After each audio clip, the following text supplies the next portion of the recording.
Well, here we are, fellow disciples of Jesus Christ. All of us, many more than we expected, gathered together in this one place. I'm looking up for the flames, and I'm listening for the wind. Do you hear it? Just a little? You know, those first apostles were sort of pioneer apostles. They got to see and hear things that maybe we don't get in quite such a dramatic way.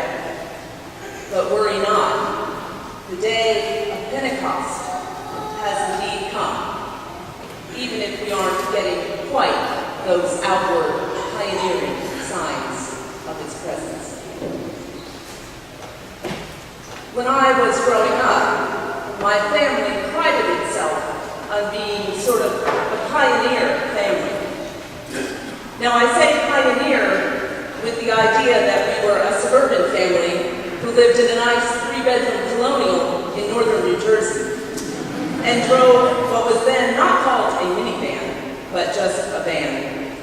But the way we expressed our pioneering spirit was by camping virtually each and every summer of my young life. Now, we didn't have an RV, and we didn't have even one of those pop-up campers. We had a nice Chevy panel van that we packed up with our tents and our sleeping bags that were much too warm for wherever we went. And we would take off, loaded with very toxic bug spray, though I've lived to tell the tale. And we would head up the coast, or down it, depending on my mother's whim for that year, to Maine, or to South Carolina, or to wherever we fancied. Now those were the days when kids just hung around all summer, with not much to do. This is not an affliction my children have had in their lives. So we would often leave the working dads behind and travel with another family. So it would be 2 moms and 6 girls, 3 tents, and the open road. Now, when we wanted to kick things up a notch, we decided to try primitive camping. I don't know if any of you have ever done that by choice. But primitive camping means doing without a lot of things, including that Coleman camp stove that we cooked our yummy Dinty Moore stew on and made our pancakes on in the morning. But we were convinced that those instructions in the Girl Scout manual for how to do fire building with our handy-dandy flint fire building kit would be enough to get us started. But fire building, as it turned out, proved to be a challenge. Now, my mother had been my Girl Scout leader forever. 8 years she put in fact.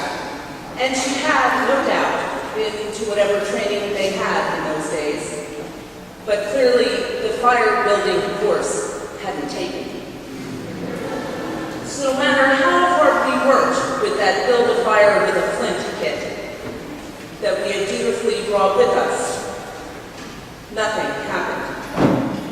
Now, I have to admit here before God and everybody that there were a bunch of Boy Scouts camping down the road, also in primitive mode. And we could have gone and asked for help, but being one of a family of girls, I was way too stubborn to go ask the Boy Scouts.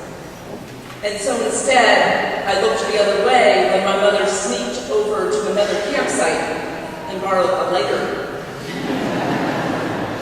Now, their idea of primitive must have been a little different than many. But that lighter lit that fire right up. And we got to have our hot dogs on a stick and our s'mores all around. And next time, we went back to using the Coleman stove. Now, you don't need to have brought a kit today, or a lighter. We are, of course, today looking for a different sort of flame, a different sort of fire. We call that fire the Holy Spirit. And we believe, we know, in fact, that Holy Spirit is already here, already lighting, already on fire in the lives of each and every one of you who are here in this sacred place on this sunny afternoon. That the Holy Spirit has already become part of your own breath, that you breathe in and breathe out every day. Because there are no doubt many other places you could have been today, that you really might have wanted or even needed to be. But the Holy Spirit got you. And we are here. And with the Holy Spirit here, we are here to be anointed again. Anointed in a new way. All of us, but especially those gathered here who will walk down these long aisles to be welcomed in a new way into a relationship with Jesus Christ, to be made or remade as Christ's own forever.